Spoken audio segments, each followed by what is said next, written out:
ఈ హాగర్ దగ్గరికి దేవుడు ఒక యెహోవా రాఫాగా వచ్చాడు అనుకోండి. ఆమె అంటది, నాకు జబ్బులేమీ లేవు, నాకు ఉన్నది మానసిక బాధ.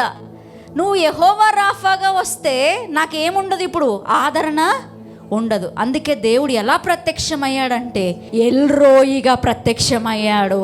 అబ్రహాము దేవునికి ఒక పేరు పెట్టాడు, ఆయనేమో యెహోవా ఈరే అని పెట్టాడు. అంటే చూచుకొనే దేవుడు. అంటే నాకు ఒకటి కొదువుగా ఉంది, దాన్ని ఏం చేయాలి, దేవుడే చూచుకుంటాడు, ఆయనే పట్టించుకుంటాడు.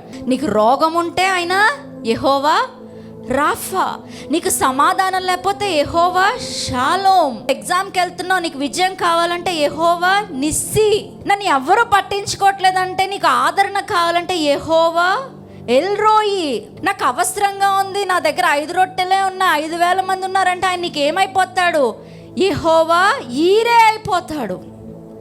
నీకు ఎలా కావాలంటే అలాగ ఆయన ప్రత్యక్షమవుతాడు.